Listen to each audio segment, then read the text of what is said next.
Good morning everyone. Today I will be present the paper Term Weighting Approach in Automatic Text Retrieval. Their paper published in 1988 by Gerd Shelton and Christopher Buckley. This paper tries to answer a very basic but important question, that is, how should we assign the importance to words so that search system can return better and more relevant results. So So first, let's understand the main problem. That is, when we search something like on Google, so the system has to decide which document are more relevant or which are not. But the main challenge is that all words are not equally important. Some words are actually carrying the meaning, but some others are very common words. So the central question is of the paper is, how can we assign proper weights to words so that retrieval performance improves? So we evaluation using the recall and precision. So this is the flow diagram, like query and query processing, and these all we discuss about this in next some slides. To solve this problem, the paper uses the vector space model. That means we represent the document and queries as a vector. So each dimension corresponds to a term, and the value of this is shows the how important the term is. So instead of directly comparing the text, we convert everything into numbers, then compare them mathematically.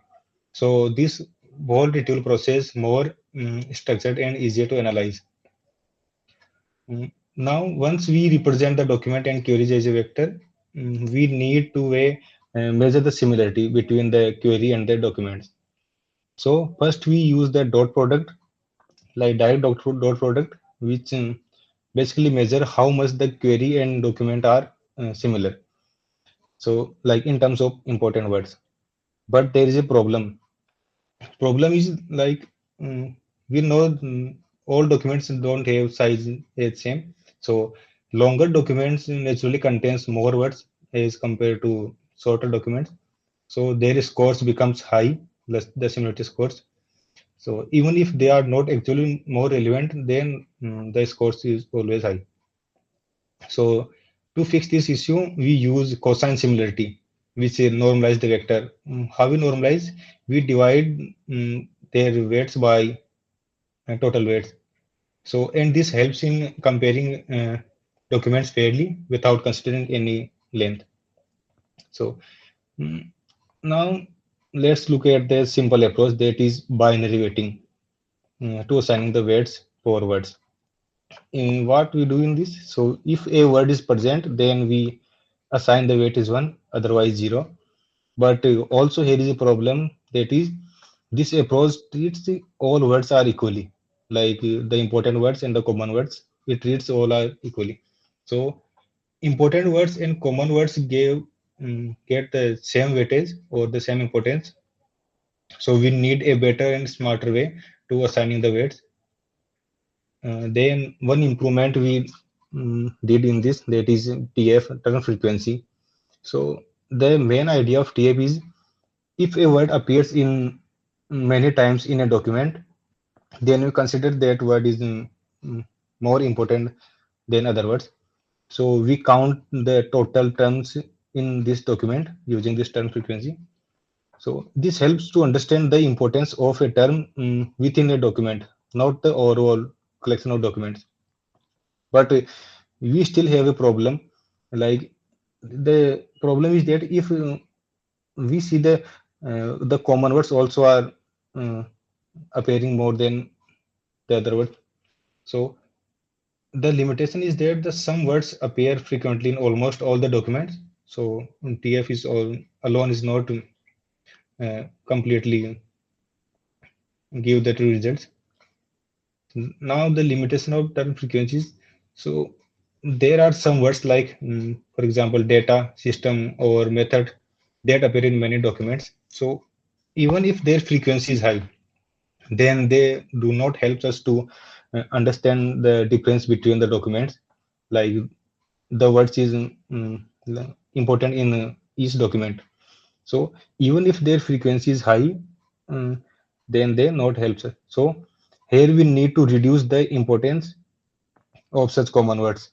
So how we reduce, that will be the part of the idea. So this means we need something that tells us in how a term behave across the whole documents, not in just a document.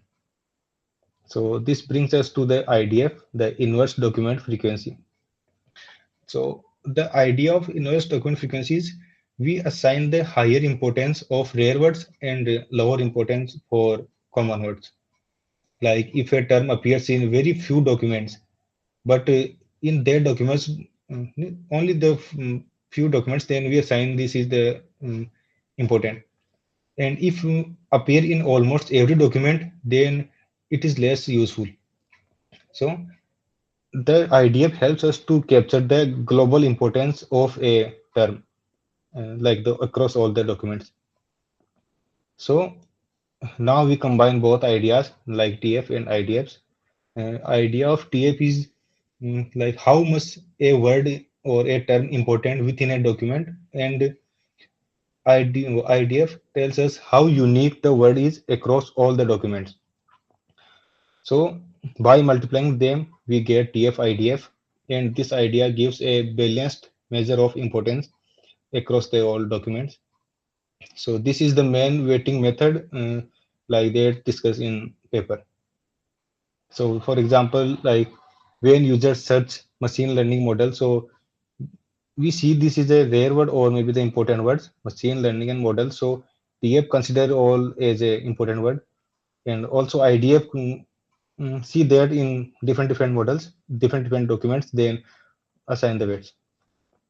So let's understand this with a simple example. For example, we have 1000 documents and a word appear in only 10 documents. This means the word is rare, and for this word, the IDF value is high. So the word is rare and the IDF value is high. So we calculate the IDF value and TF value, then multiplying them and mm, give them weights. So according to this, the total TF-ID value is high, so we strongly weight conclusion. That means the words are very important. Those are frequently in document and rare overall. Now another issue is the document length. Like long document naturally have more words, so more similarly to query vectors. So to solve this problem, we normalize the vector, like by dividing its length. Uh, if we do not use the normalization, then what's happen? Like longer documents have better ranking, but with normalization, the focus only on the important terms, not the whole document size. So in this paper, the experiment shows that normalization is very important to improving the performance. Now the performance measuring part. So we measure the performance using recall and precision idea, where recall tells us how many relevant documents were able to retrieve, and precision tells us how many retrieved documents are actually relevant. So our goal is to achieve both recall and precision as high. So in this paper, the author tested their ideas on 6 different document collections, where these collections had different size, different topics, and also they test on this and they get more reliable output. They also tested on more than 1800 different combinations of weighting methods. That's why the study is very detailed and systematic. So this is the full flow diagram. So here each weighting method had 3 main components. One is TF turn frequency, second is collection frequency, third is normalization, the cosine normalization. So by combining different options, they created many systems and they compared their performance. So the performance of combination TFC.NFX, where TFS NFX like the T's row length and inverse frequency of this type of components.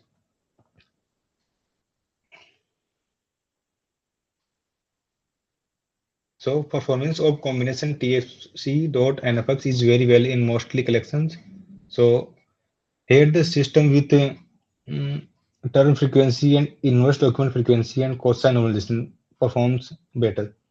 So this overall that the best results comes when we use all three components together. So here the results show that normalization improves the performance significantly. Without normalization, like it does not perform well. And the simple binary methods perform poorly.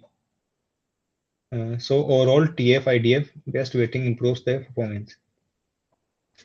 Model behaves different on another dataset, like we take a NPL dataset. So why perform different? Because the document has the document and query has short data, or maybe the length is short. Also, the different method worked better there. That is the binary approach. So this shows that the best model can depends on the type of the data. Uh, so according to the paper, the author recommends TFC or NFC for document weighting and NFX, TFX, BFX for query weighting. So these combinations provides strong and reliable performance. This paper made several important contributions, like it compared many weighting methods and validating TF-IDF using experiments and showed the importance of normalization. It also a foundation for later research in information retrieval. So the paper has have also some important limitations, like it use a bag of words model, so it ignore the meaning or the semantic or word order. So it also does not use modern machine learning techniques, but mm, this is understandable because paper is quite old. So today is also TF-IDF is still widely used. It is used in like search engines, text classification, feature engineering in NLP tasks.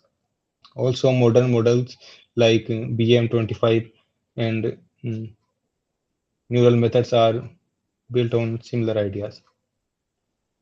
So this paper shows that term weighting is very important. Like TF alone is not enough, we see, and the IDF improves the discrimination, and the normalization ensures a good comparison. So TF IDF with normalization remains a strong baseline model. So thank you.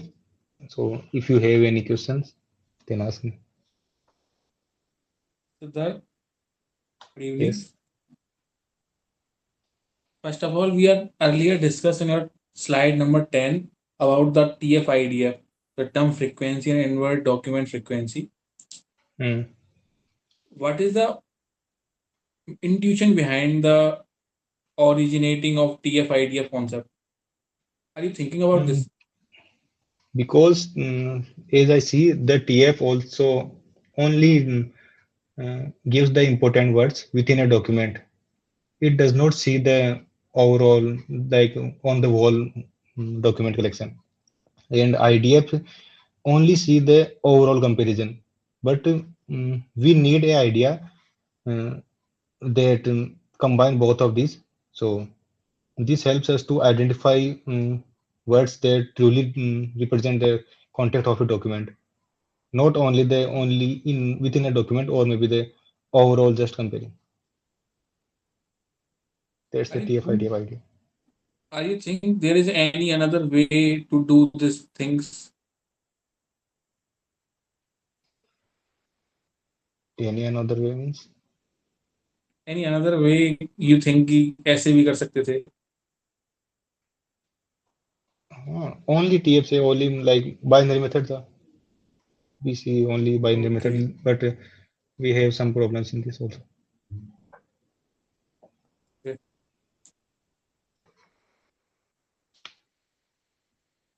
Yes, you Yeah, can ask. Siddharth, am I audible? Yeah. Yes, yes, Yeah, so you talk about the NPL. yes. And later. NPL. So can we go to the slides of the NPL? So, like,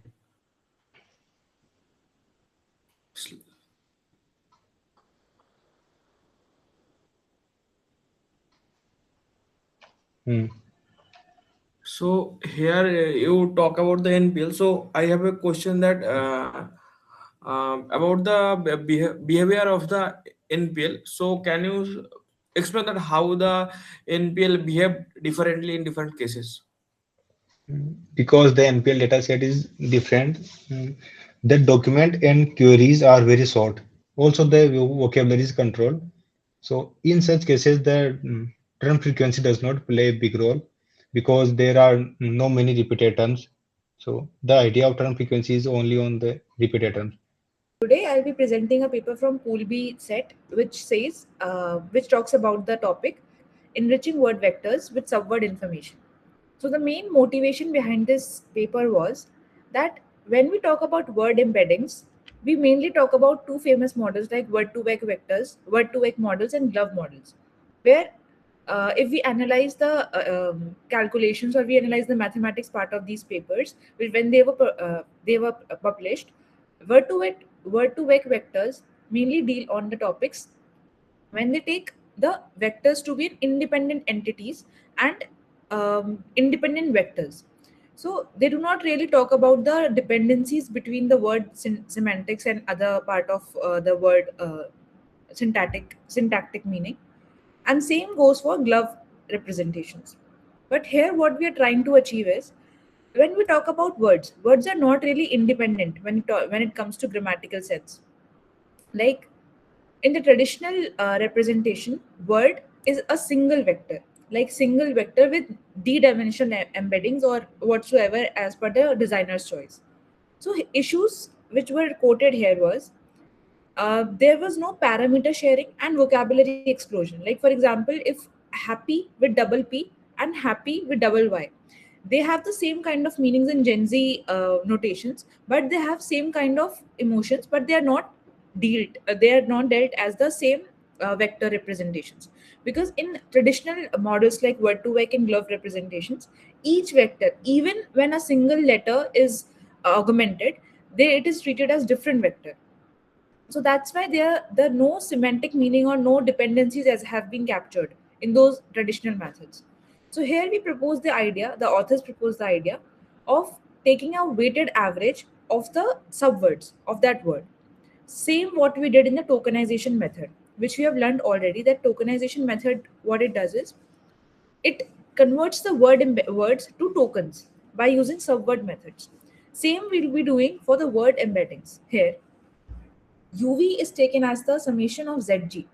What is ZG? What is the summation? We'll be discussing it in few course of time. Next it is the real word handling is not as good as traditional methods, but there is a trade-off between these properties of the models. One more distributional hypothesis we can see: words appearing in similar context have similar meanings. We know that. And the word to vec models and the neural language models are based upon this philosophy only, that words are understood by the company it keeps. It's a very famous quote which we have learned in this course of NLU. And one of the most famous model was skipgram model, where it dealt with the objective that we have to predict the context words from the center word. Like we'll be given a center word and we have to predict the context, and the window size keeps ranging from time to time, and we predict the context from the given center word. So, and post this step, we apply the softmax probability step, where the context have been judged by using these probabilities. Like highest probability word was given the highest weightage. So one thing can be easily seen here is that it is computationally expensive. For example, if you consider this denominator, it is been calculated on the whole vocabulary, like whole set of words which we are having. So it is very computationally heavy. So, and also this step is done for each word. Like for every word, we'll be doing this step. So it becomes computationally infeasible, or we can say very expensive. Next, it is negative sampling. So to tackle this problem, negative sampling have been proposed by researchers, which says that instead of classifying the words into various kind of classes, we'll be classifying it into only two main classes, that is negative word and positive word. Negative word here means that it is the not the right word which was predicted, and positive word means the right context has been predicted. So yes or no kind of classes can be considered here. That was the basic notion of negative sampling, which was proposed by researchers in past. Now, Word2Vec also uses a scoring function, which uses the dot product of word vector and the context vectors, which has been calculated using this.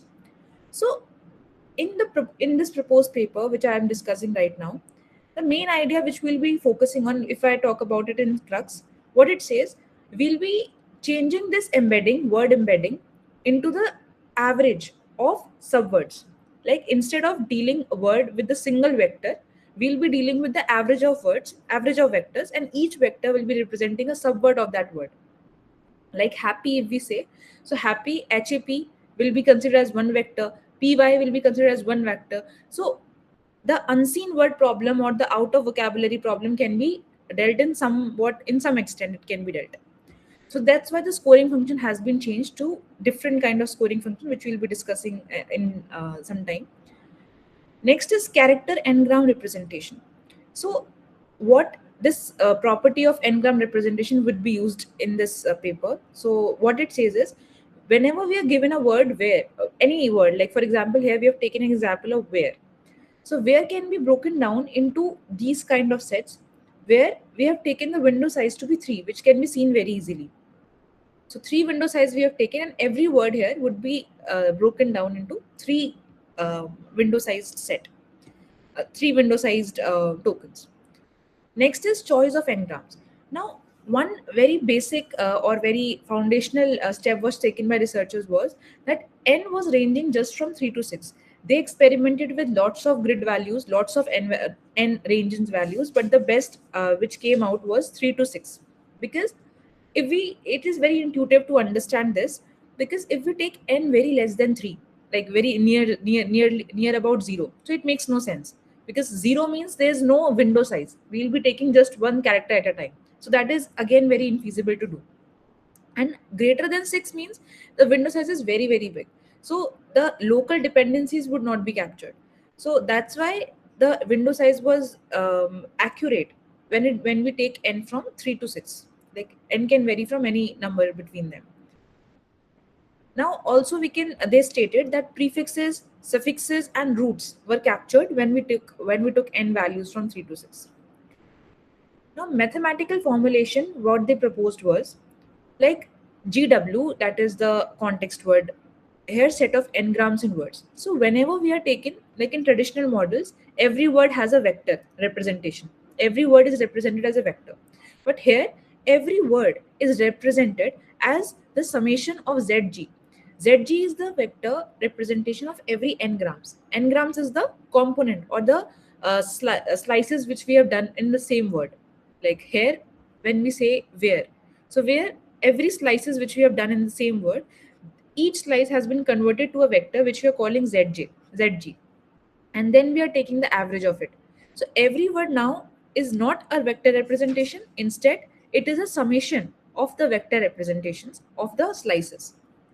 So that is the whole idea, which took to very, very greater heights, which we'll discuss in some time. Like new scoring function, if we say, initially the scoring function was UG transpose VC, which we discussed before. But now their UT was representing a single word vector for that particular word. Here UG transpose is replaced by ZG transpose summation. That is the slices summation of that word, the context word. So that's why scoring function has been edited to this new scoring function, which makes sense because the mathematical aspect have been already discussed with the window size mentioned from 3 to 6. Now the key idea was to replace the word vector with the summation of n-grams, which I have already discussed. And also one more important thing can be seen here is that the parameter sharing across words was there. For example, every word has different slices to deal with now. because every word has been broken down into various kind of vectors, which is the slices of the same word.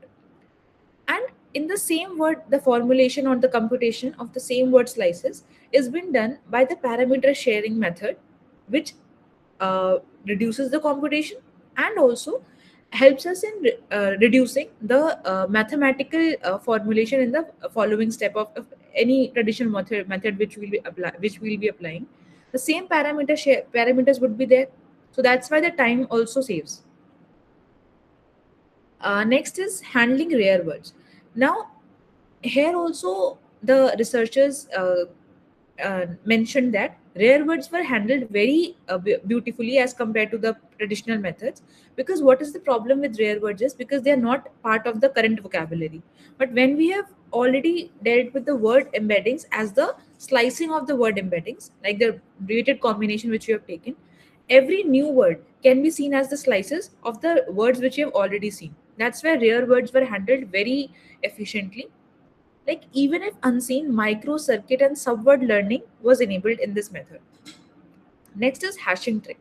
So one very basic confusion or very basic question which can come into your mind is that if we'll take the slice of every word, we will be having very large memory size. Like, every word which will be sliced into various kinds of subwords, and then every subword would be converted to vectors. So that's why the vocabulary, the memory may explode. So what they did was using a hashing trick. Like, every word vectors which when converted to sliced form was set to a particular number of hash function, like a hash n-gram, where we were taking only set number of bins, like which is done in the classic way of hashing, which we have learned in the other aspects also. Like, whenever we have large memory size to deal with, we always do hashing. Hashing means converting the big memory size to bins, only set number of bits. So that's what they did here. So the training objective was same as skip-gram model, which we have already discussed in class, that here this component is representing the positive words and here it is representing the negative context, negative words. Two class classification was there. But the only change was there was in this paper was the scoring function was changed. As I discussed, scoring function was changed from the weighted average, from the single word vector to the weighted average, but the training objective still remains the same. Next is gradient insight. So gradient is the same only, just because the scoring function has been changed to the weighted average, that doesn't change the differentiability of the function, because average is still differentiable. If we take the x value and we take the weighted sum of x values, the function still remains differentiable. So gradient is not affected in this method. Also, optimization strategy which they used was stochastic gradient descent. We can use other kind of optimization techniques also, but at that time stochastic gradient descent was very state of the art technique. So that's why stochastic gradient descent was used. In fact, the researcher has mentioned, the author has mentioned in the paper, that other kinds of optimization techniques may give better results. So that's one thing we can experiment on this. Next is learning rate decay and parallel training. As I said here, parameter sharing is evident enough in the scoring in the methodology. So parallel training can also be done because they are not dependent. These word vectors are not dependent enough. Now, the data set which they used initially in that paper was Wikipedia dataset, in which they took English, German, and French languages, and all the other language which I have mentioned in this slide. Next, it is word similarity evaluation. After all, everything boils down, whenever we are modeling language, everything boils down to word similarity, how similar the words are. Here, the metric which they used was Spearman correlation. Here, cosine similarities was also used, but dominant was Spearman correlation, which they used, and also various heat maps were also displayed in the paper, which showed that how this new scoring function has helped us in attaining greater heights. Now, the final results which we observed after all this methodology, very these changes in the scoring function were that subword model outperforms skipgram. So skipgram at that time was state of the art model, But subword model, which was proposed by tweaking the score function, outperformed that skipgram model. That means the context was captured way better as compared to the skipgram was capturing at that time. Also, strong gains of morphologically rich languages were seen. Morphologically rich languages means, for example, Japanese. Japanese is not as modeling. When we model Japanese, it is not same as modeling other languages because it does not contain any spaces. So that's why morphologically very rich languages, for example, it contains so many meanings after the same words. That's called morphologically rich language. So that's also were trained in on these models, and they outperformed all the skipgram containing results which were there at that time. Next, it is word analogy tasks. So two types of semantics were seen, two types of results which were dominant in after these studies were semantic and syntactic. So suppose subword improve syntactic analogies. Semantic were improved, but not that much. Syntactic were more improved. So it is again very intuitive to understand this. Why syntactic were improved? Because again, we are dealing with the rare word problem here, because every word has been sliced to various different components of subwords. So every the hidden meanings, the hidden analogies can be seen very easily as compared to the traditional skipgram model.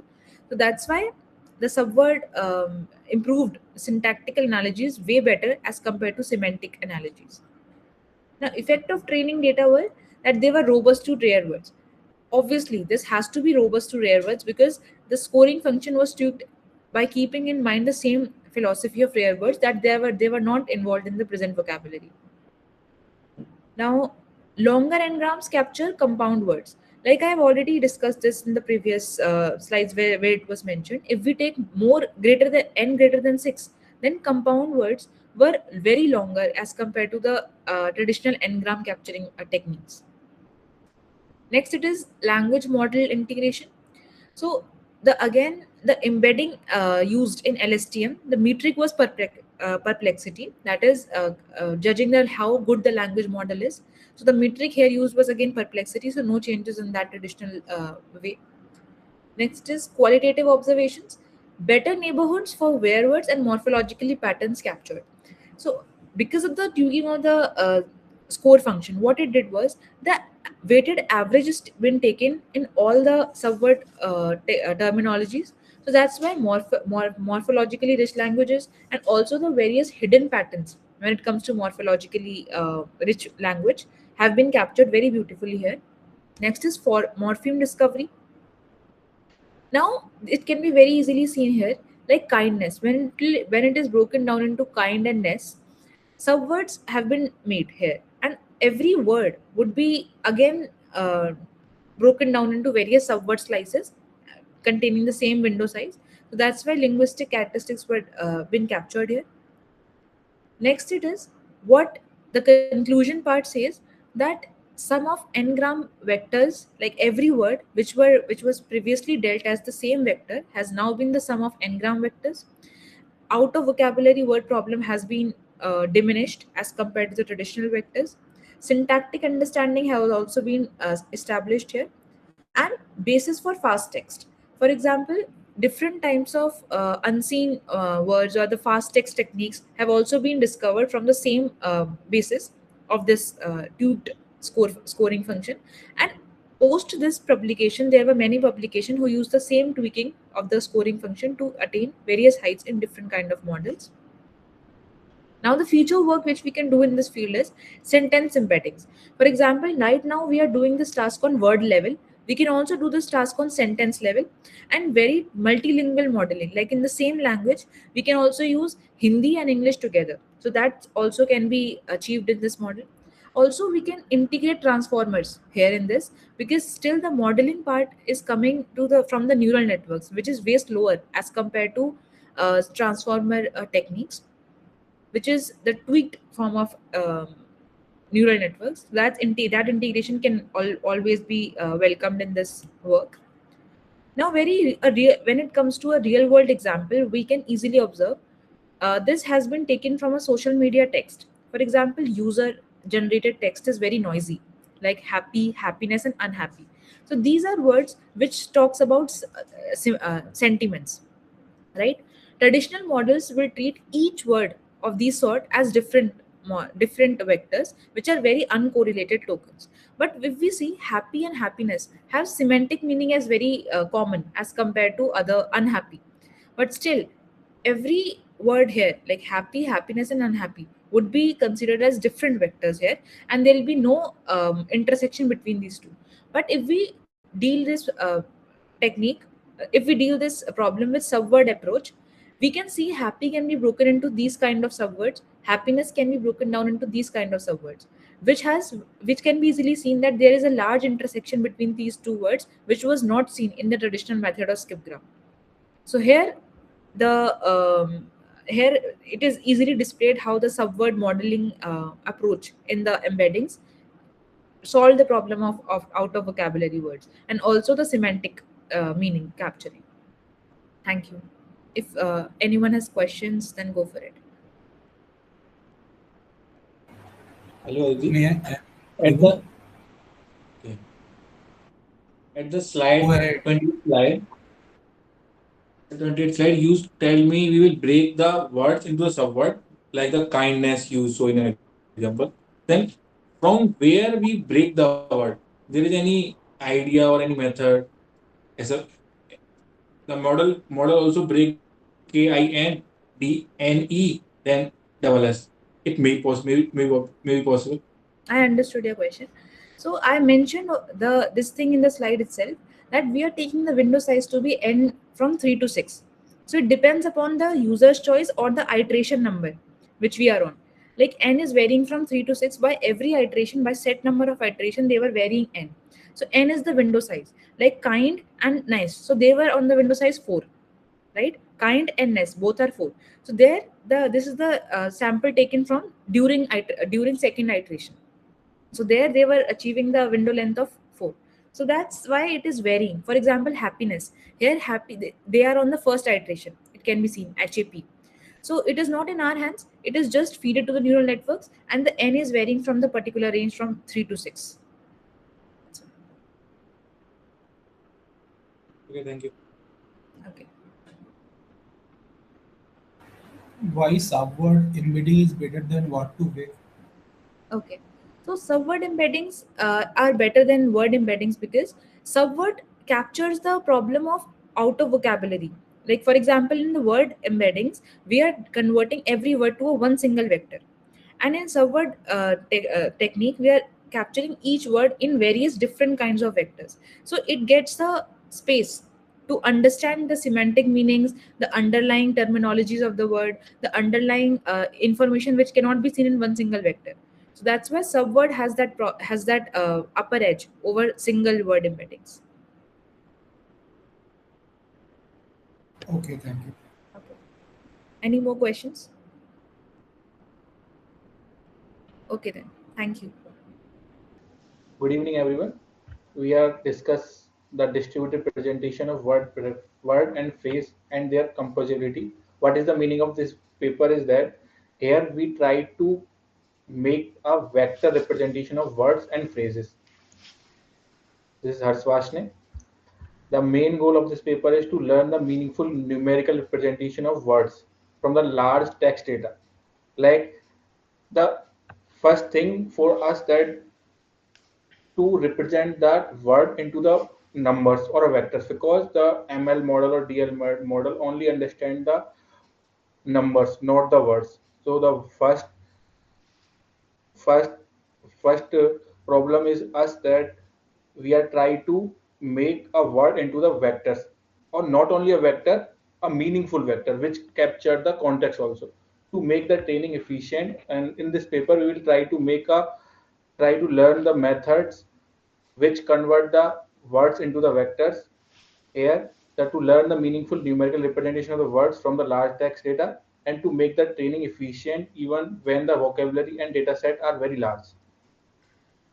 Okay, the key contribution of the paper is that improve the skipgram model using the faster training techniques, introduce method like hierarchical softmax negative sampling, and also we extend it the word representation to the phrases, so and also so that the simple vector arithmetic captures semantic relationship, like we will apply the positive, negative, sorry, addition and subtraction also, like we use in a vector in a mathematics.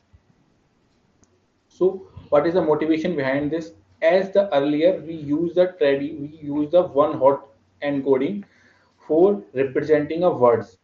Like if in my vocabulary there is a five words, and we try to represent a sentence, then how we represent a sentence by help of the one head encoding is that if the word is present, then we will give the one, and if the word is not present in that sentence, we give the zero. It represent, but it did not capture the context of the complete sentence. So this is the problem to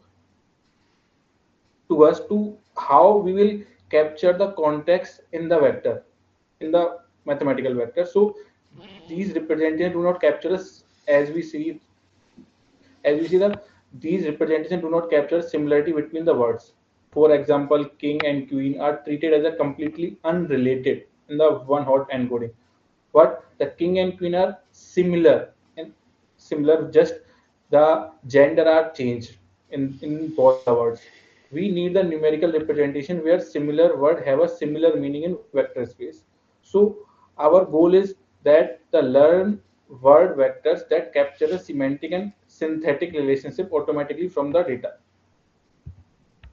So here we discuss about the basic idea of the escapegram. What is the meaning of escapegram? Is there the escapegram is try to predict the surrounding or a context using the center word, as we written in the slides also. Given one word, predict its surrounding words. If the two words appear in the similar context, their vector becomes similar.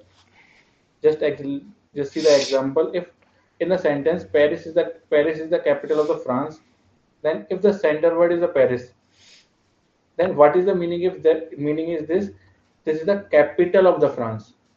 So we will try that the vector also contain the this context also. This is the architecture of the escapegram model. This is the center word and this is the surrounding word which we will predict. So this is the objective function of the escapegram. As we see that this is a here t is nothing but a length of the sentence, and c is the window size where we capture, and this is the probability of given the center word, we will predict the surrounding words. Let we see in the example also. Let the word in the sentence is 4 and the window size is 2.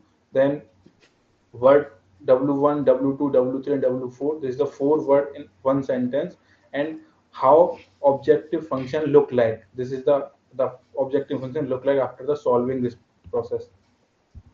See, this is only the 4 words and window size is 2. How probability is computed? As we see above in the objective function, we will need to find the probability for every word. So this is the formula how we calculate the probability. We just find the probability using the softmax function after applying the on the vectors of the words. What does this means? As we see in the softmax function, we will try to find out the probability, find out the exponential function for the all the words as we written in the below. We will take the dot product of the vector, convert it to the probability, denominator sum over all words in the vocabulary. What is the problem here? If the vocabulary size equal to 1 million words, we must compute 1 million value for every training step. This is the computationally insufficient. Expanded the objective in the softmax form. What, as we saw above the above example, the if the word number of words is 4 and the context size is 2, for word W1 we predicted W2 and W3 because the window size is 2. If we do this, then we will calculate the probability, and this is the probability using the softmax plus log this. This is the complete objective function for the word W1, and similarly we find out for W2, W3, and W4. So for the every time we will find out the this computationally expensive term. So the denominator sum over all the W word each time. Why softmax become expensive? Suppose the vocabulary size is 1 million. What happened that time? For the every word prediction, we calculate the dot product with all 1 million words. We compute exponential, then we sum all values. This happens for every word in every sentence. So training becomes very slow. The time complexity is proportional to the vocabulary size W. So after seeing this, what is the conclusion is that the standard softmax function is not a practical choice for a very large data set. So in this paper, we replace this standard softmax function with the hierarchical softmax. What is the idea of this hierarchical softmax is this: instead of computing the probability over all words, we organize words in the binary tree. Each word is a leaf node. To compute the probability of a word, we multiply the probability along the path from root to that word. And this is the new probability function to calculate the probability. And this is nothing but a sigmoid function as we see in the below, and nj is nothing but internal load on that path, on the path. And as it shows the how we will move from left to right. It tells us how we will move from in the binary tree. So this is the architecture of the binary tree in a hierarchical softmax. Now we will show an example of hierarchical softmax function. Softmax function, how we will deal in the skip-gram model. Suppose vocabulary has 8 words. Words are organized in a binary tree. To compute the probability of the word W5, start at the root node. Here we will move the probability of, we will find out the probability of W5, and how we will move. First we move the left, right, then left, because the path is above is given. And by help of this we will move, and this is make the probability very less computationally.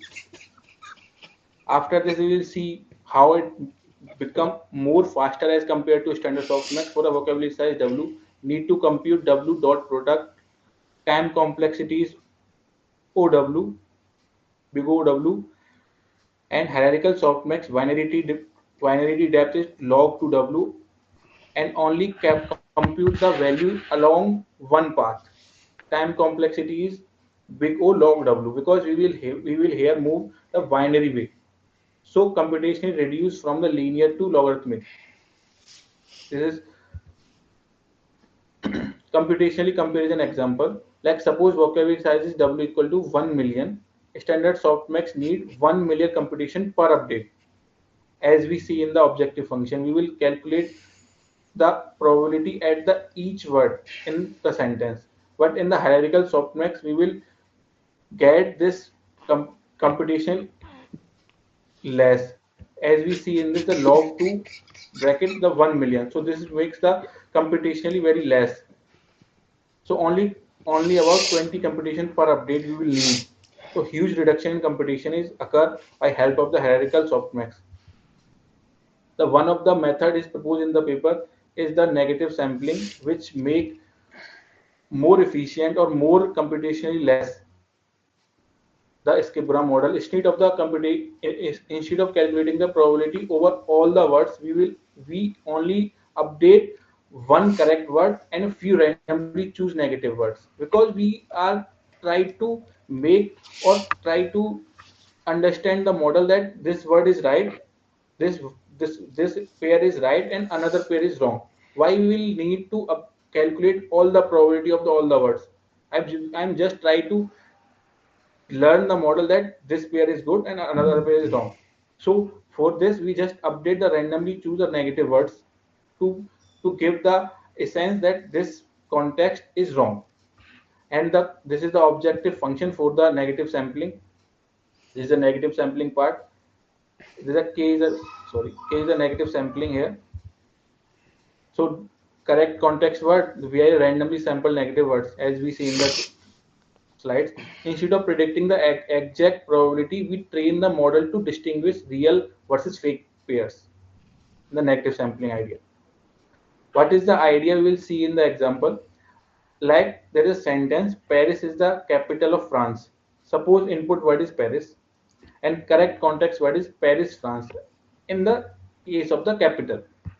Now we'll choose a three random negative word, Paris banana, Paris car, Paris table, which having a no meaning in this context. So model learns increase the similarity of Paris and France and decrease the similarity of random pairs. So it is only update 4 words instead of all vocabulary. So there is a huge benefit. There is no need to calculate the probability for every word. So now we will discuss difference between the standard softmax and negative sampling. If the vocabulary size is 1 million, again we will take the previous example and need 1 million computation per updates. So in the negative sampling, if we will take only the 5 negative sample, only update 1 positive plus 5 negative words, only total 6 computation will be required to give to understand the model, to understand the context of the word for the model. The possible drawbacks: does not compute the exact probability, it approximate the true objective. Quality depends on the choice of K and sampling distribution. Benefit of negative sampling: very fast training, as we see earlier, even for the huge vocabulary. Easy to implement, works very well in practical, produce the high quality word embeddings, especially effective for frequent words, allowed training on the billions of data. Because it having a computationally very less expensive, so we will easily train this model by help of the negative sampling on the billions of the words. This is why word to vec becomes very popular after coming the negative sampling. Subsampling of the frequent word idea. Very frequent word like the, is, in, of is very common in all the paragraphs, all the documents, and also all the documents. So what the meaning of these words is no in the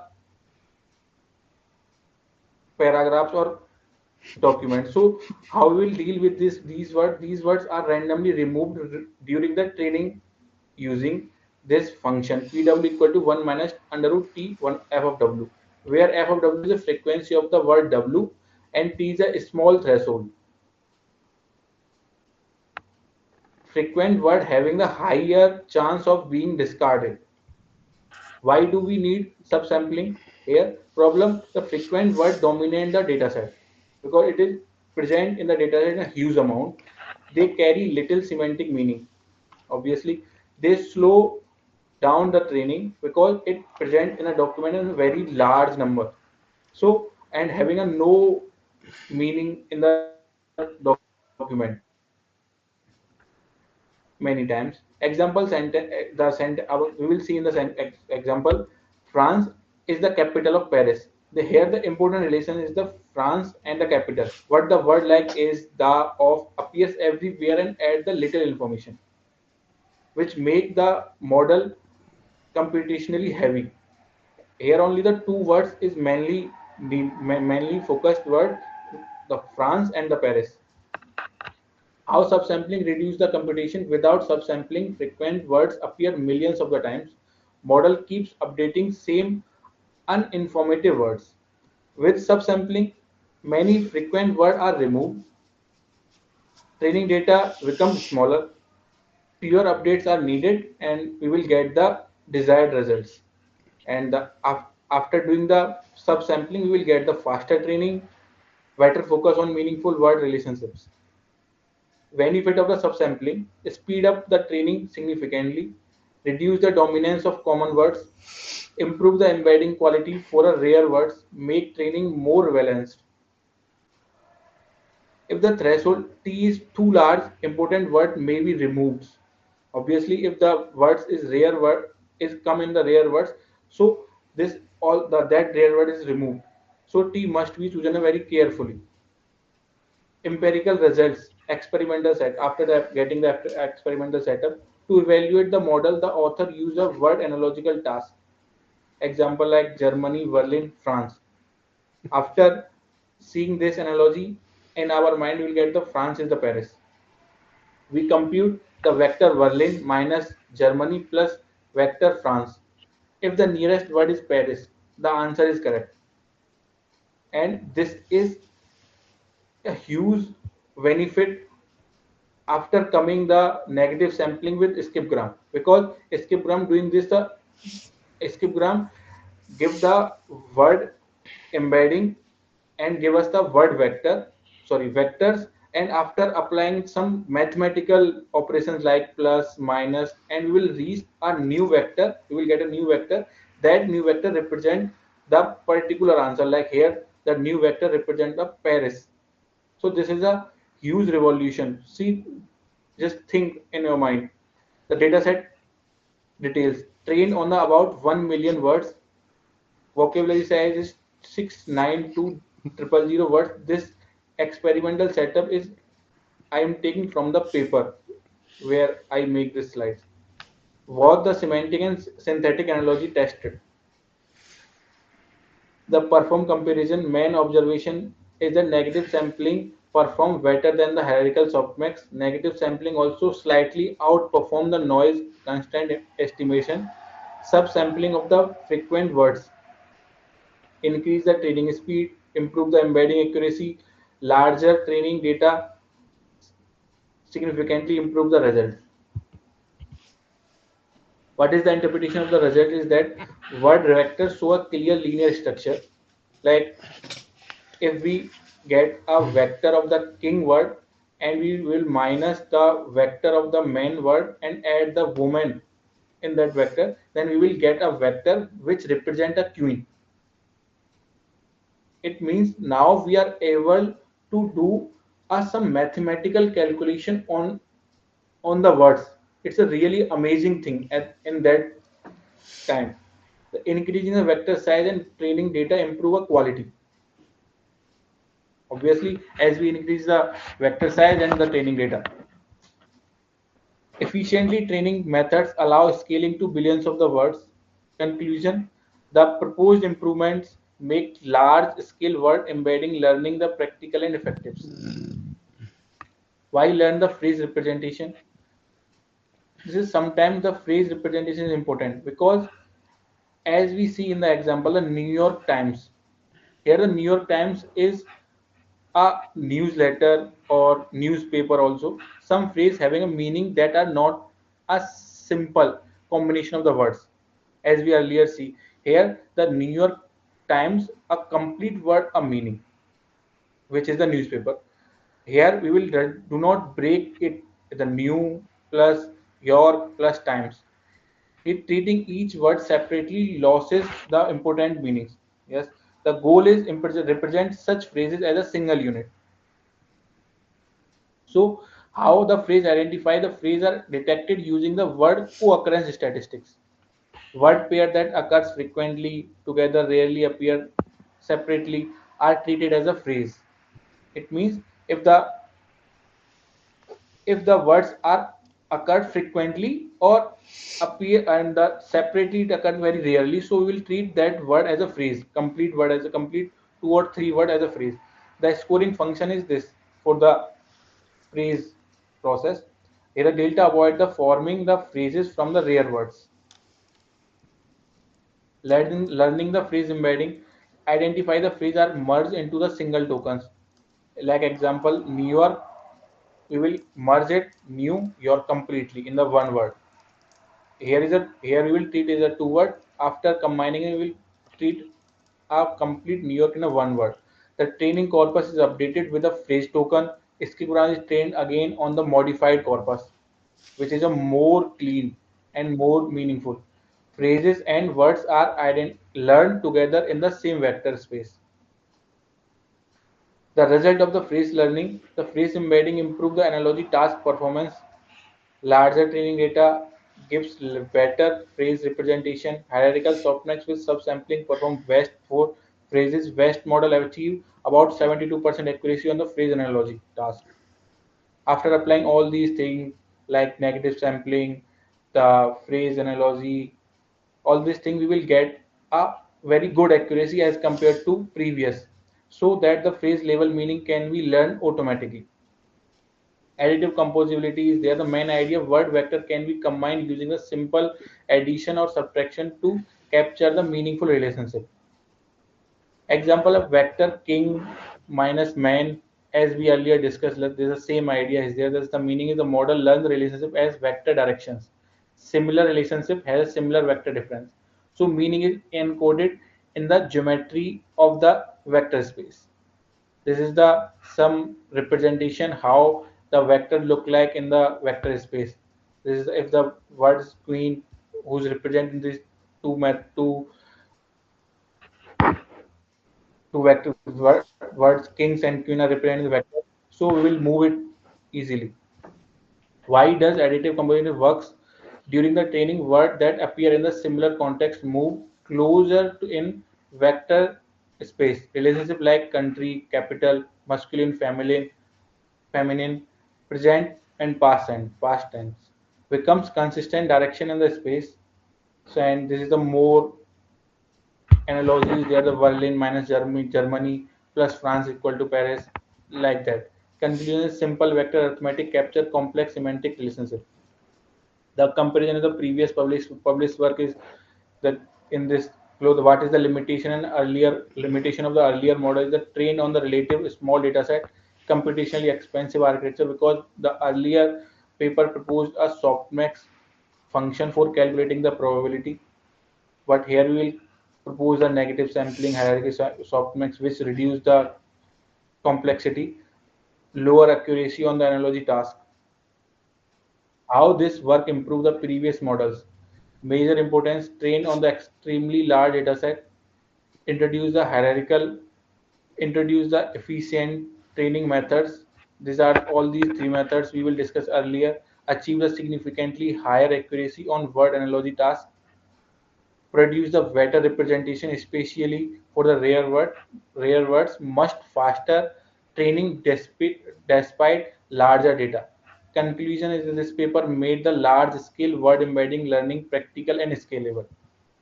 The final conclusion of this paper is this: the paper introduced an efficient method to learn the high quality word and phrase embeddings.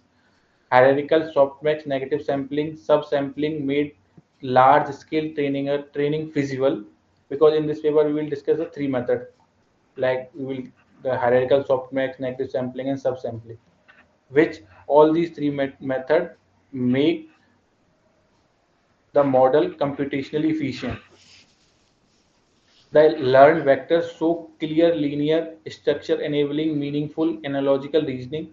The work significantly improved the scalability, speed, and embedding quality compared to previous model. The overall impact is this paper laid a foundation for the modern word embedding methods such as a word to web. What is the limitation of this paper is that does not model word order beyond a fixed context window, produce a single vector per word. Quality depends heavily on the large dataset, large training data. Negative sampling approximate the probability rather than the computing exact likelihood. Does not capture deep syntactic structure like advanced neural models. This is the future work and extension we will do. The context aware embedding. Develop a context aware embedding. Incorporate deeper neural architectures such as RNNs or transformer. Improve phrase and sentence levels representations, apply the embedding to advanced NLP tasks like machine translation and question answering. These ideas later inspire models such as Glow, FastText, and BERT. Thank you for your attention. Any question you have, you please ask. I have a question. Like, in your tweaked form of softmax, we have used a sigmoid function, right? Do you have any idea why they have used sigmoid in place of other activation function? They should have used other activation function for their need, but why did they pick up the sigmoid function only? At that time, we will also use the ReLU and other things in that case. But at that time, we are only use the sigmoid because this is the mostly usable function at that time. So after this, there is a many clean version are proposed in that. In that, we will use the ReLU function and all. So what changes would be there if we use the ReLU function there? The changes occurs when we doing the training, the vanishing gradient is not there, because in the sigmoid function we will face the vanishing gradient problem in the same time during the training. Okay, thank you. So, Harsh, so can you explain that how the simple arithmetic works here? How the simple arithmetics work here, like king minus man plus woman equals tends to queen, this type of. After coming the skip gram model with a negative sampling, we will correctly get the similarity between the two words. If the two words are the context of the two words is similar, then we are easily find the analogy and arithmetic operations on that words. Thank you.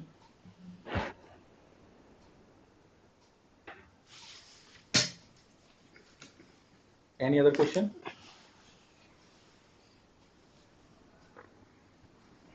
Thank you. So, good evening, everyone. I am Oyan Panja, and today I have talk about the paper which I got, that is low rank adaptation for large language models. So, while this will be my pipeline for today's presentation, that it was starting with the motivation, and that is the why you choose this, and then core idea, basic mathematics, and some examples, and then their strengths and limitations. So let's start. So here that at first starting at the paper, the main thing come in our mind that why we choose the paper.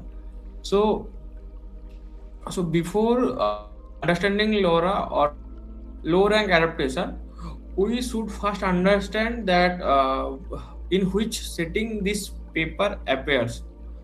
So the more NLP problems, BART, Robata, or DBARTA, or GPT-2 or GPT-3, this kind of models needs lots of pre-trained data, and for the pre-trained data issues, like for the pre-trained data we are going to use this data for the sentiment analysis purpose, summarization, question answering, or domain specific. But here main problem come for the pre-trained data is the full time fine tuning. It is quite bit expensive here in the such cases. So let's understand the problem using some example. So suppose here we are going to talk about, we are going to understand it using some example, that here we take the model as an educated person, and suppose here the person is asked to do the works like language draft, legal drafting, medical question answering, coding help, and customer support. So at first the question comes in our mind that every time we need to retain the brain for the every task each time, and then the answer is the probability.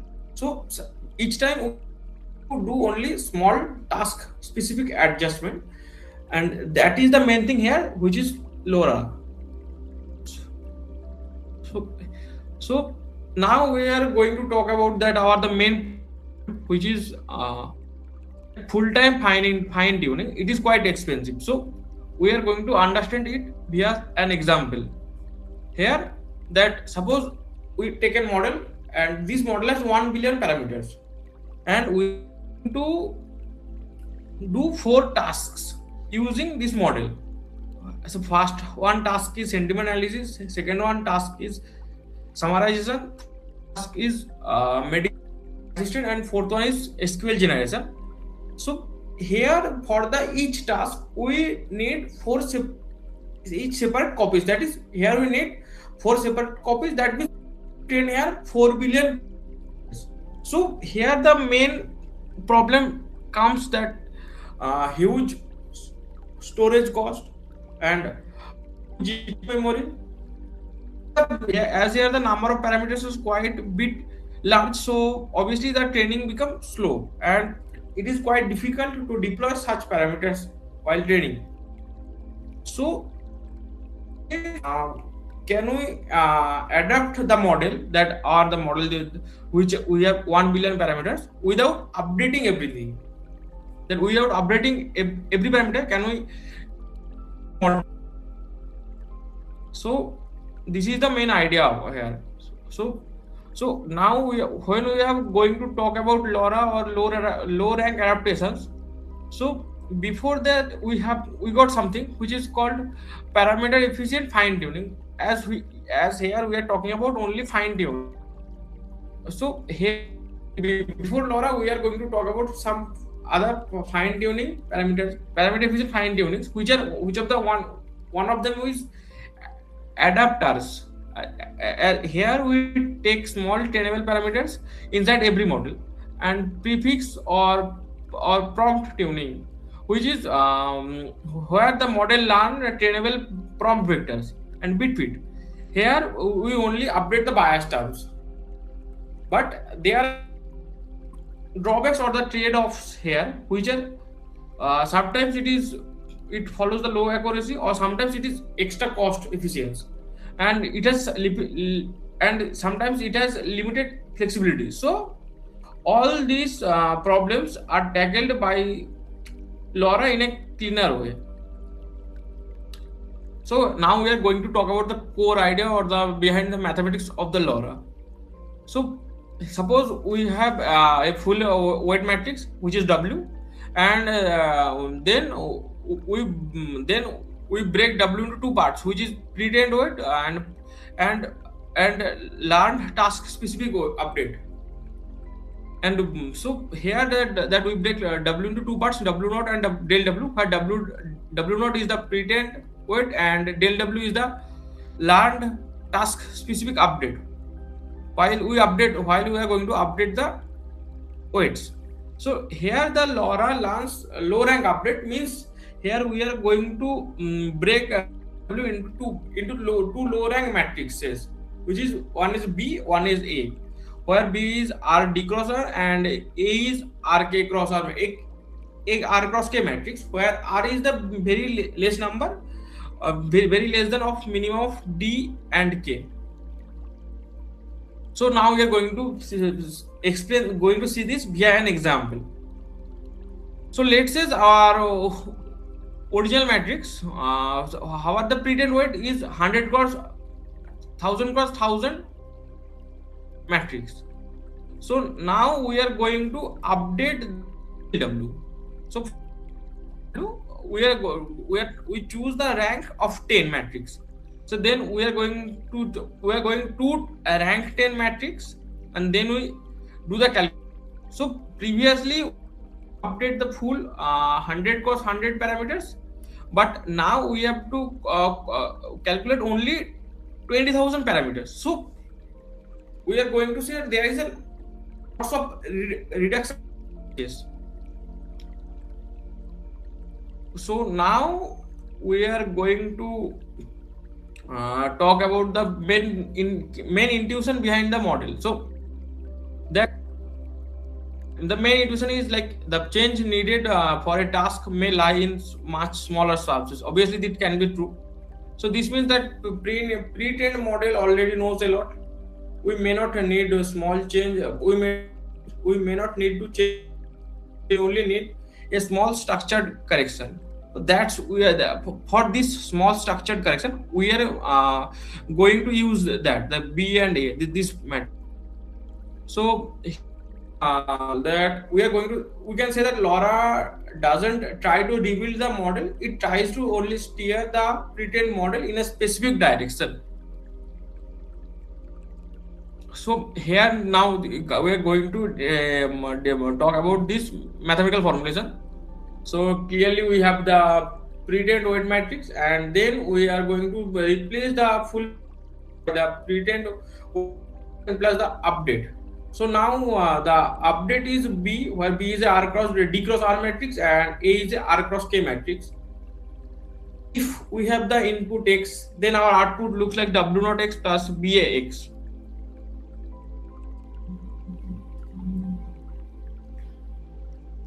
For the thing we get the forward pass like W naught X plus alpha by R BA X, where alpha by R is the scaling, and thus so we need the scaling. So here the scale here the scaling keeps updated magnitude stable and makes training less sensitive to rank, and it avoids unstable optimizations.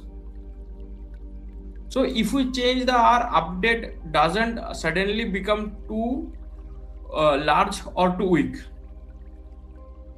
So for the initial, so we are going to know that mathematical formulation. So now again we are going to talk about the initialization. So for the initialization, clearly the A matrix normal distribution and a fixed variance, and where the B matrix is always we take 0. So initially obviously BA will be 0, and then we start the training. So we take BA equals to 0. So for the first step, this model behaves exactly like an original pre-trained model, and this gives us the stable training, random turbination, and a smooth adaptation process. So here is some example. Like if we take that, so at first we 16 cross 16 entries we have to learn independently, but after low rank adaptation we can break them into 2 separate small matrices.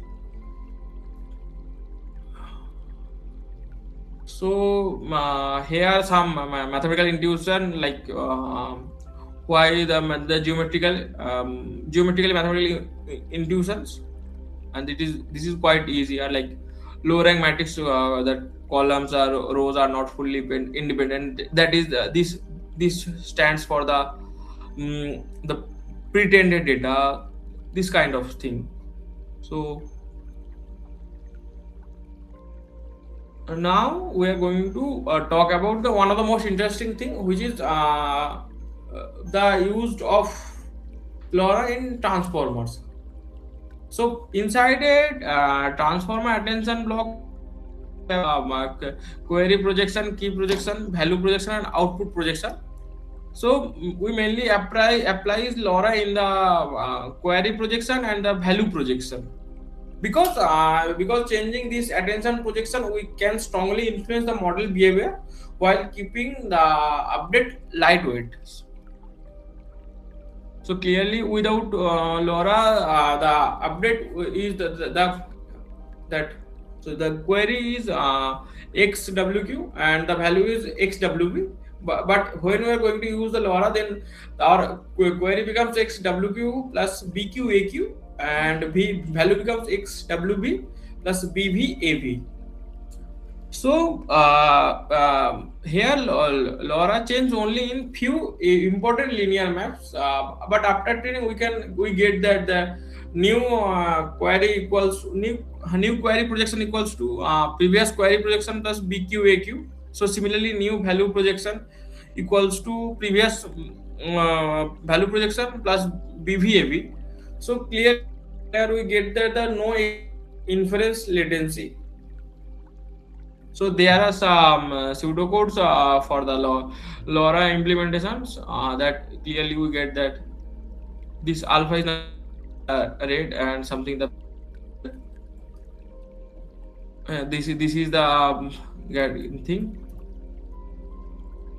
And then here we are going to freeze W naught and we are only B matrix always given. Then it is a PyTorch style LoRa layer which we are going to use this for the for various models. This is the thing. And the and again we are for the modern practice we are using Hugging Face or PEPT libraries, and here this is the thing. So here the projections, Q projections and the value projections, and R is the rank of the matrix. We see that. Then so now the main questions comes in our mind of why this matters. This is exactly why LoRa becomes so popular in practical LLM fine tuning.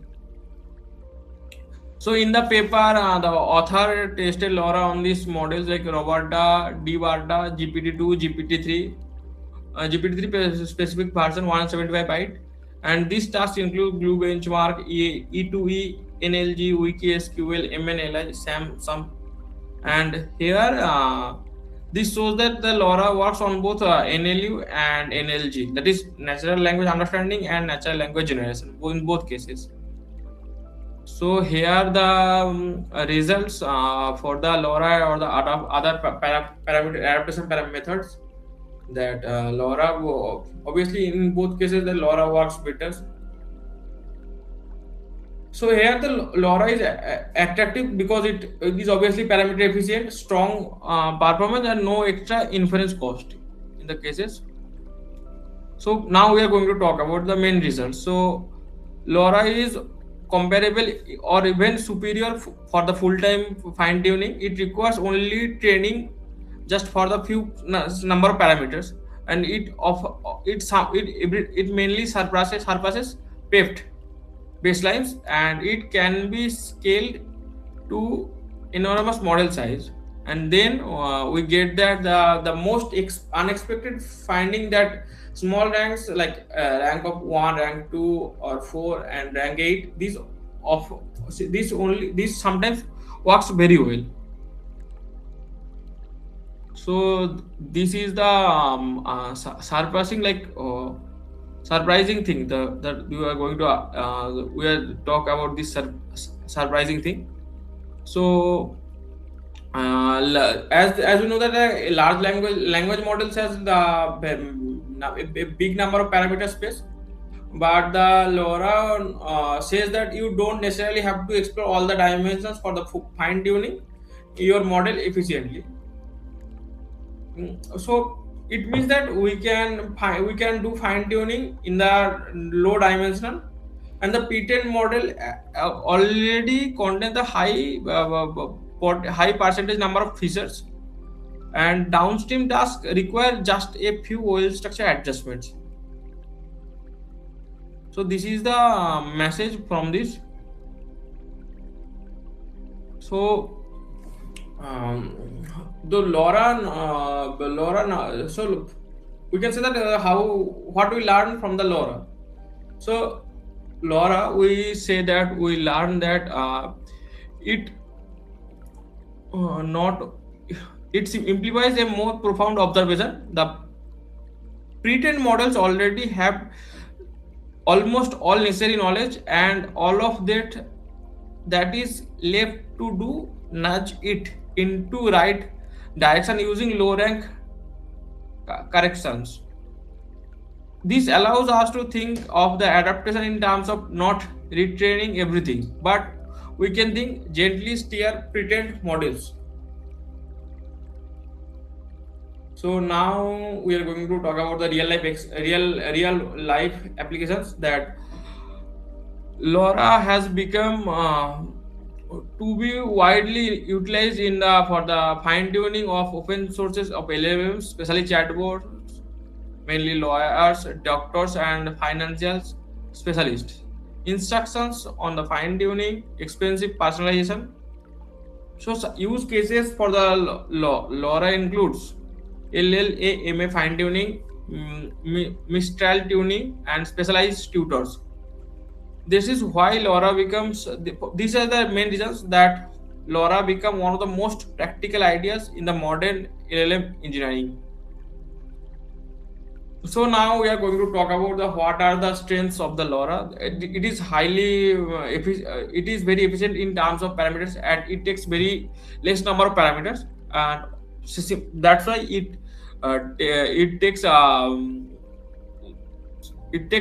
small less GPU memory, and it has small model checkpoints. It doesn't add inference overhead, and the high performance on it has high performance on various tasks. Similarly, we say the low rank matrix like 1, 2, 4, 8, it has high performance, and it is very simple to for the implement. So these are the main reasons for the industry. Like mainly the main reason is it is very less expensive for the fine tuning and easy for the task switching. Is this for these reasons it is widely used in the industry. Now we are going to talk about the limitations as we are talk about the strengths. So as LoRa is high efficient, but it has some limitations that here the main problem is how we can select the rank. That selection of the rank falls into the problem of hyperparameter tuning, and adaptation of certain layers may not dependent on heuristic, absence of theoretical framework, because it is totally on computation. In some cases, additional adaptations may required. So these we have to tackle these weakness, which leads us to the opportunity in research for the solve these weaknesses. And here are the main takeaways that fine tuning that LLMs demands a significant amount of computational resource, which makes it more impractical. In order to tackle the issues, LoRa leaves underlying model untouched and learns low rank changes in it. Therefore, it is less need to tune more parameters. Here, what the more important thing is, despite of this simplicity, LoRa is capable of producing outcomes that are comparable or even better than those achieved via traditional fine tuning. And it is the ability that made LoRa is one of the most prominent methods for the parameter efficient fine tuning. And so we can summarize that LoRa enables fine tuning for the LLMs efficiently and practically. So, any questions?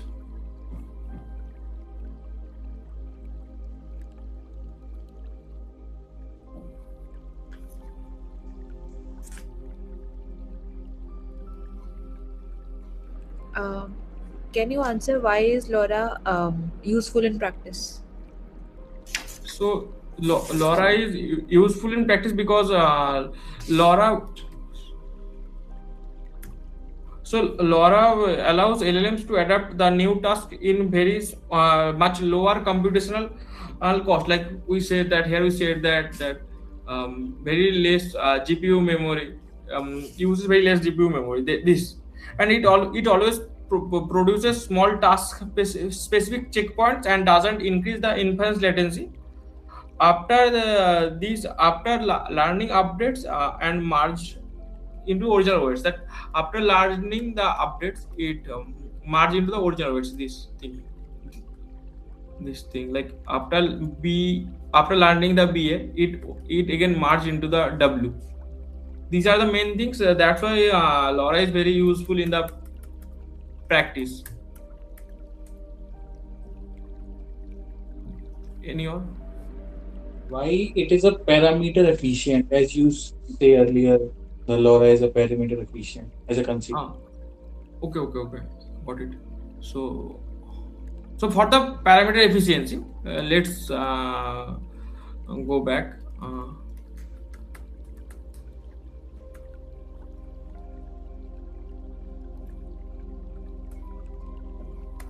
The main thing here, the parameter efficiency is that the LoRa doesn't train all all model parameters. It only trains that two small matrices. Like here we can see that the B and the A matrices for the selected layers, while the original pre-trained weights are remain fixed. So mainly this fix the original pre-trained weight and learns only the required weights, like which we have to only change. It learns that. That's why it takes just a minute. It takes the small, very small. It uses small less memory and it has no inference overhead. That's why it is very much parameter efficient.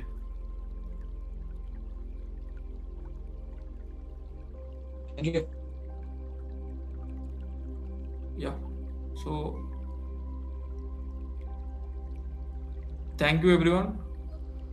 Thank you. So today I will do the comprehensive tear down of the paper pre-training of deep bidirectional transformer for language understanding, BART. The core innovation for this model in new language representative model that jointly condition on both left to right and right to left context in all layers. So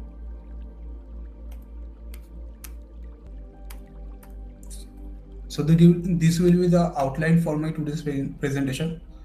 Now I will starting with the problem with the prior approaches. Basically the unidirectional constraint. The standard language model like OpenAI GPT use left to right architecture. The limitation for this will be tokens can only attend to previous token in self-attention layer. This is a suboptimal for sentence level tasks but harmful for token level tasks like question answer answering.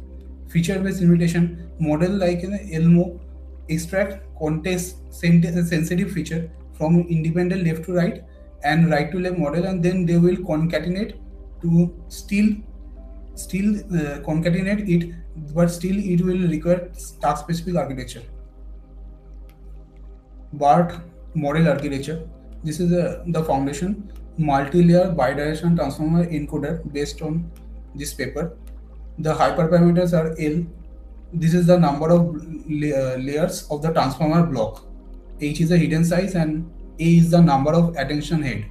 And this is the models BART base and BART large. This is the L, H, A, and this will be the L, H, and A for the BART large. Moving onwards to input and output representation. The vocabulary will be, for the case of BART, word piece embedding 30,000 token vocabulary. The special tokens are CLS. This always with a fast token. Its final hidden state is used as aggregate sequence representation for classification, and the shape it is used to separate sentence pair. The input and construction.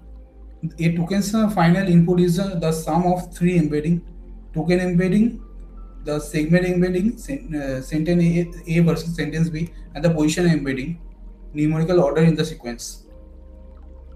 The pre-training task, mask language model, MLM. The goal is to enable deep bidirectionality without allowing words to indirectly see themselves in multi-layer context. The mechanism is randomly mask 15% of the word piece token in each sequence and predict the original vocabulary IDs. The mismatch problem, the mask token never appears during the fine-tuning. This can also be solved later on. This solved by this method, 80-10-10 solution. For 15% of the chosen tokens, 80% replace with mask and 10% will replace with a random word, and 10% keep the original word will be set in. The pre-training task 2, next sentence prediction. The goal is to teach the model to understand relationship between the sentence, vital for question answering and natural language inference. The mechanism is binarized prediction task using sentence pair A and B. 50% of the time sentence B is the actual next sentence in the text, that is it is next, and the 50% of the time the sentence B is the random sentence from the corpus that is not next. The prediction, the CLS token, which is present at the that is the first token, which is the outcome, will represent the output of the NSP operation. The pre-training setup and the compute. Training data, books corpus. Training data involves books corpus 80 million words, and English Wikipedia 2500 million words, text passage only, no list or table. Batching and steps. Batch size of 256 sequences, 1,28,000 words or batches, 10 for 1 lakh steps, around 40 epoch. And the hardware is the 4 cloud TPUs, which takes 4 days, and for BART large is 16 cloud TPUs, and it takes 4 days. Fine-tuning phase. The advantage is minimal architecture difference between the pre-training and the downstreaming tasks. The process which is involves is that firstly it will initialize the pre-trained ways and plug it in the task specific input and output. Then fine-tune all the parameter end to end. Task adaptability. Sequence level task uses the CLS token representation, and token level task use the token representation for the named entity recognition. And the efficiency is fine-tuning is fast, often taking less than 1 hour on a single TPU. Empirical result on glue benchmark. General language understanding evolution. The performance of this model is quite impressive. BART base outperformed the OpenAI GPT significantly despite the identical model sizes. BART large pushed the average glue score to 82.1%. The notable win, this is a notable win, achieved 4.6% absolute accuracy improvement on the MNLI, multi-channel natural language inference.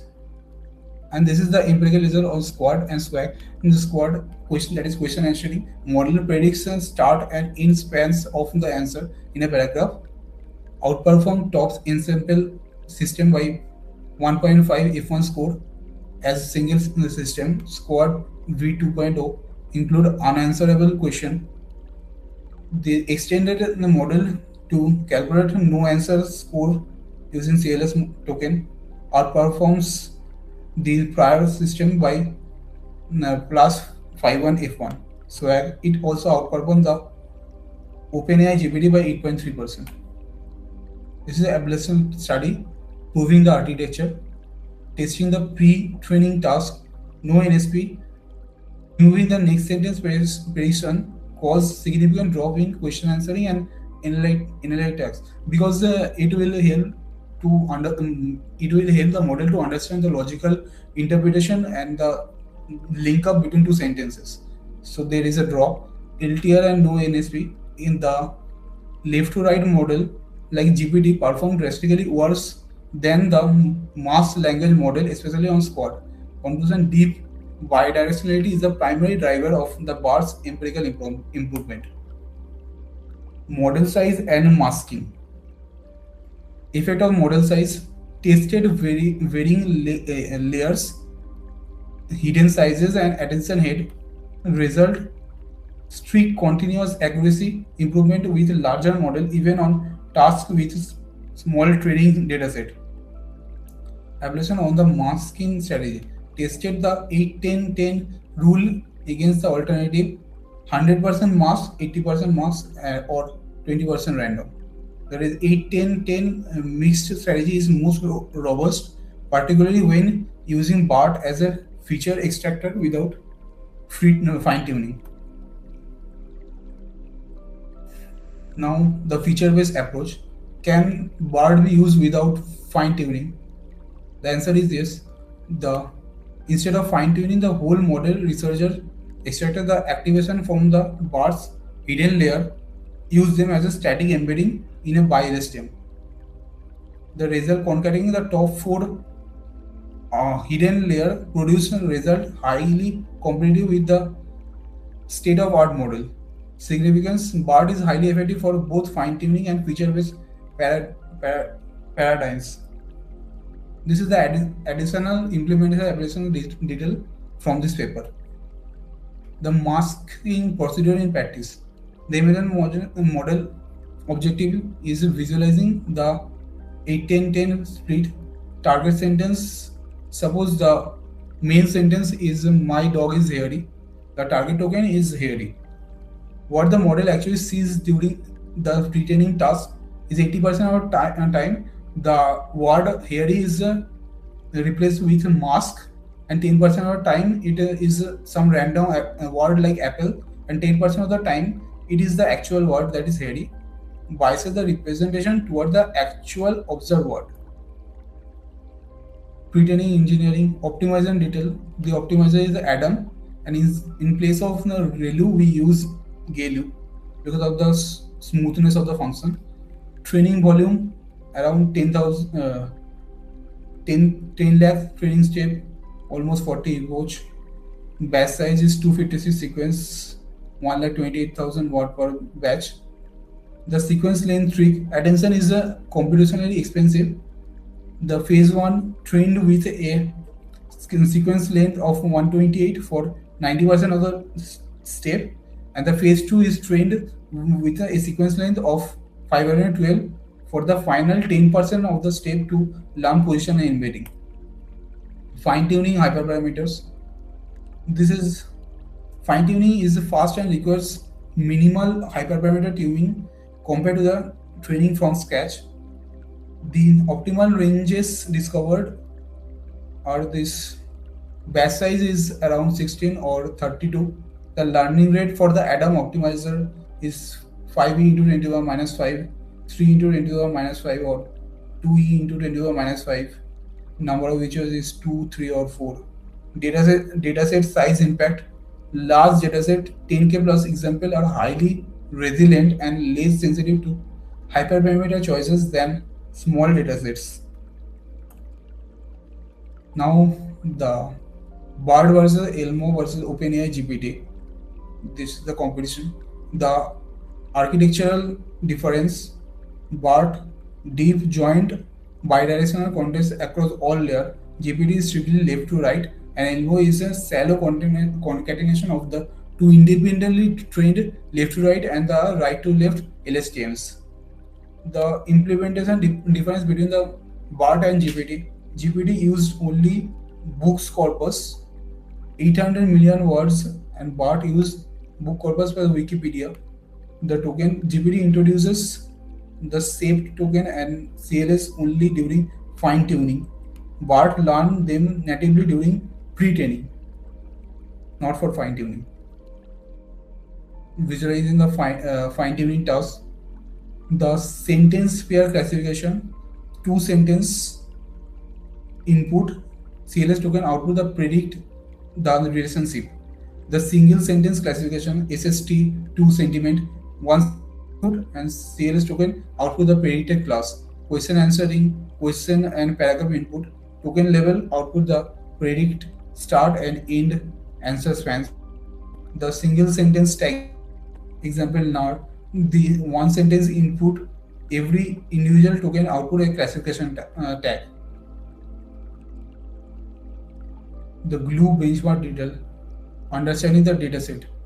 MNLI, this is a dataset which involves entailment or a neural relationship between the sentence pair, QQB, Quora, the question pairs, binary classification to determine 2 sentences are semantically equivalent or not.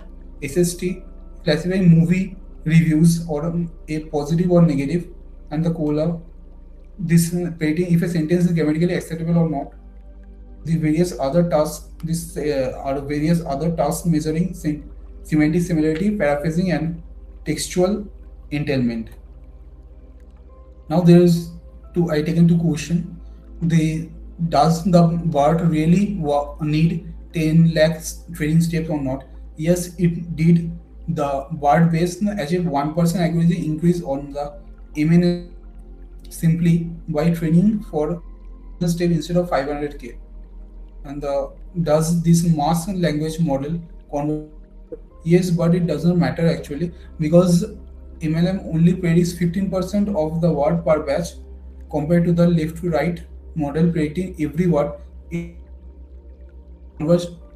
But however, the MLM overtakes the left to right model almost immediately. Ablation and masking strategies.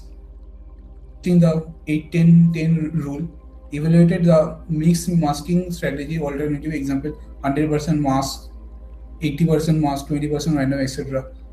Find for a standard the model is surprisingly robust to different masking strategies.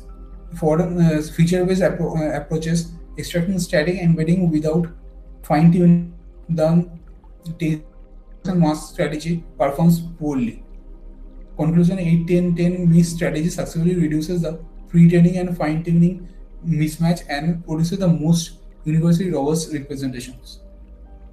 The conclusion paradigm bar proved the rich unsupervised pre-training enables even low resource tasks like the response on the very sparse dataset to achieve exceptional performance. The legacy, the generalized deep bidirectional architecture allows a single pre-trained model to successfully tackle a broad diverse NLP task. By open sourcing the model and code, BART becomes the foundational baseline for the modern NLP research. What are the future scope on the modern NLP? Inspired advanced model like Roberta, GPT, and other transformer-based architecture, improved performance across diverse NLP tasks. Open sessions are written on the large model, improving the efficiency for low resource language, better handling of long context sequences, reducing bias and improving model. Thank you.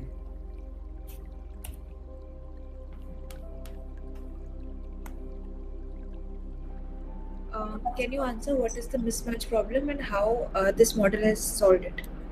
The mismatch problem is basically if the model only started predicting the words when it is get the mask as the input, but then the model will only become filling the blanks model.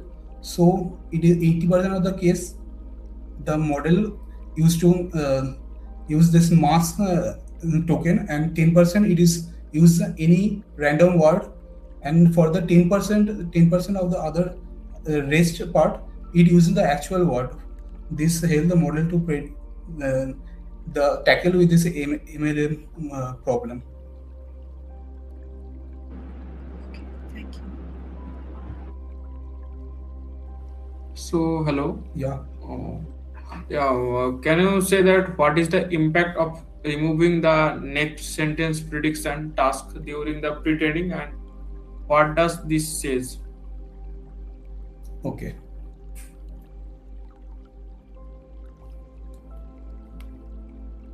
Now, basically, the next sentence prediction task is if it makes the model understand the logical relationship between the two sentences, whether sentence A and if we get those two sentences, sentence A and sentence B, if the sentence A is the answer of sentence B or not, this task will help it to understand whether there is logistic reasoning between two sentences. Basically, it helps the model to understand the relations between two sentences. Thank you.